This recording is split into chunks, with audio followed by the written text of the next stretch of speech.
Welcome to A Seat at the Table. I am Tammy Smith, your host, and this is episode 9. In today's table conversation, we're talking about inspiration. When it comes to a seat at the table, every voice is important, but we live in a day and age where not all voices are heard. Some don't feel safe, some don't know what to say, and others just aren't given a chance.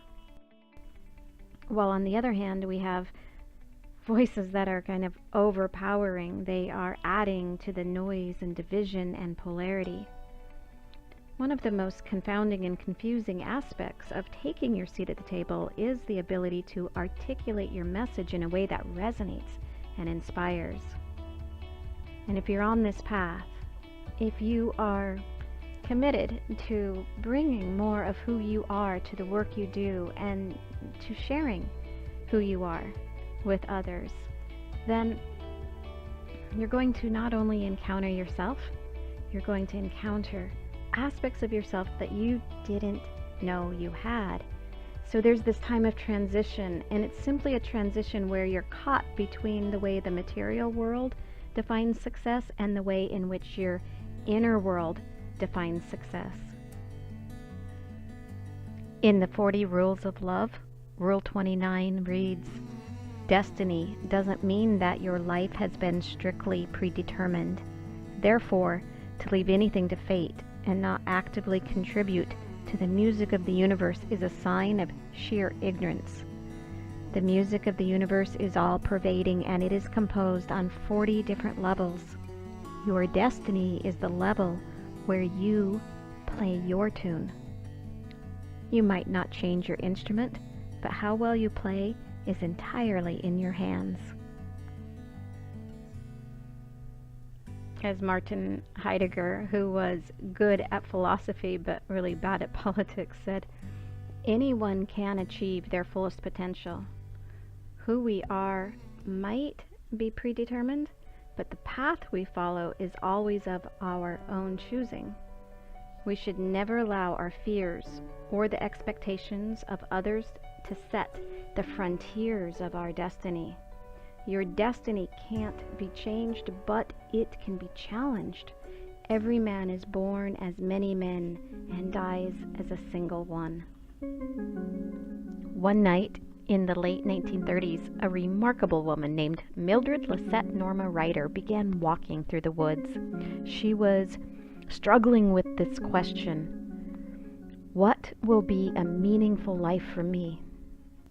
She said, "After I walked almost all night, I came out into a clearing where the moonlight was shining down, and something just motivated me to speak, and I found myself saying, 'If you can use me for anything, please use me. Here I am. Take me, use me as you will. I withhold nothing.'" Her name was the Peace Pilgrim, and she said, "That night I experienced the complete willingness, without any reservation whatsoever, to give my life to something beyond myself." That something that motivated her is the best definition of inspiration. What's interesting is that she came from a family that practiced no religion, did not belong to a church, and did not provide formal religious training to their children.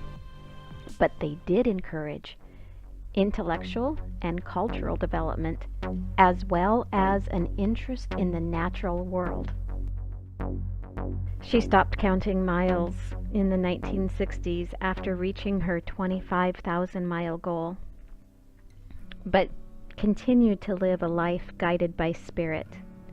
She taught that the way of peace is to overcome evil with good, falsehood with truth, and hatred with love. She said people need 2 things for life to be meaningful. 1, something to inspire them and awaken to their higher nature. And 2, a calling, a path of service, something to do that will help someone.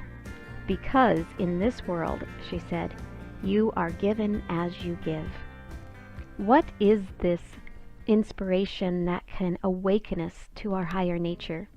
Well, psychologist Todd Thrash and Andrew Elliott have done extensive research on inspiration and why it matters.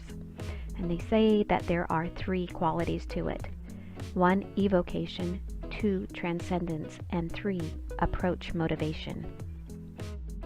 Evocation is the most distinguishing and maybe disappointing quality of inspiration. We would like to be able to invoke inspiration. An invocation is one of those, like a deliberate summoning of God or some other form of supernatural power for help. But inspiration doesn't work that way. Like passions, it chooses you. Evocation is more like the experience of smelling a honeysuckle and suddenly being filled with memories of your grandmother and her garden. A stream of memories awakens something in your being. It brings you back to a remembering. In other words, inspiration is evoked spontaneously.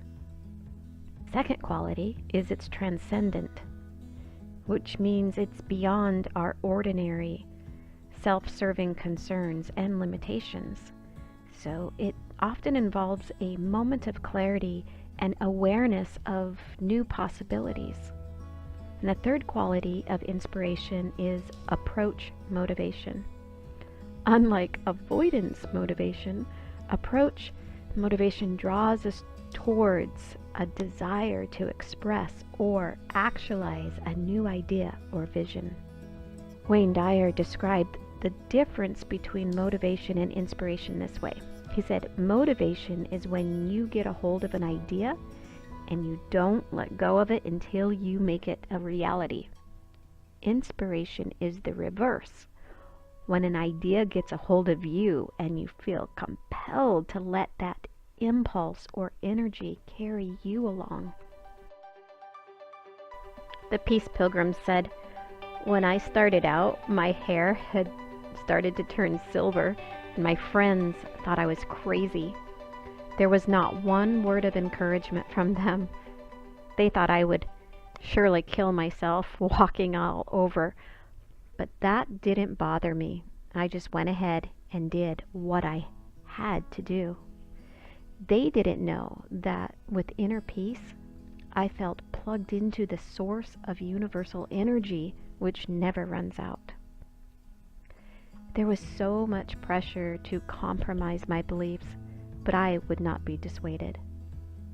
Most people are dissuaded from listening to their inner voice because they cannot trust themselves, so they look to others for approval and guidance.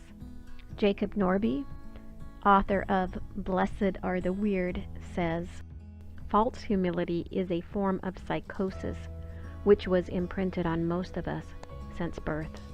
It is a mental illness because it locks us in a victim state of keeping our lights turned down, denying who we really are, and silently begging for permission to simply show up as ourselves in the world. In episode 7, Telling the Truth, we talked about unblocking the 5th chakra, which is the throat chakra, because until we can be honest with ourselves and others, we are slaves. The underlying cause of unhappiness we talked about in episode 8, Personal Power, is the feeling of powerlessness, that feeling that you are powerless to do anything effective, to have any impact with your life. Rollo May, in Man's Search for Himself, said, one person with indigenous inner strength exercises a great calming effect on panic among people around him. This is what our society needs, not new ideas and inventions, important as these are, and not geniuses and supermen, but persons who can be. That is, people who have a center of strength within themselves. So we have the 5th chakra that connects the heart and mind, and then the 6th chakra to connect this integrated heart and mind to the creative spirit. So the 6th chakra is the third eye, where our two eyes can see the material. Our third eye sees and understands the celestial. It's the realm of the creative visionary, where intuition and intellection meet, and it brings balance between the rational left brain with the openness and big picture view of the right brain. The important thing is to stay open to inspiration and to know that while it might shake you up for a while, it will lead you home. You just have to keep walking. In closing, just remember that inspiration is that transcendent force. It awakens you to your higher purpose, to your destiny, and to your calling. The Peace Pilgrim never accepted followers, never gave her birth name or married name because she wanted people to remember what was important, her message. Her genius was that her message and the manner of delivery changed consciousness one person at a time, empowering and releasing individual potential. When you take your seat at the table, you have no idea who you might inspire and how their life will be changed because you had the courage to share your voice and your message. Thank you so much for tuning in today. Be sure to subscribe and share with a friend, because A Seat at the Table is your go-to channel when you need inspiration, confidence, and wisdom to heal those inner dragons so that you can move forward, take action, speak up, and claim your rightful place and incredible worth. Welcome to the table.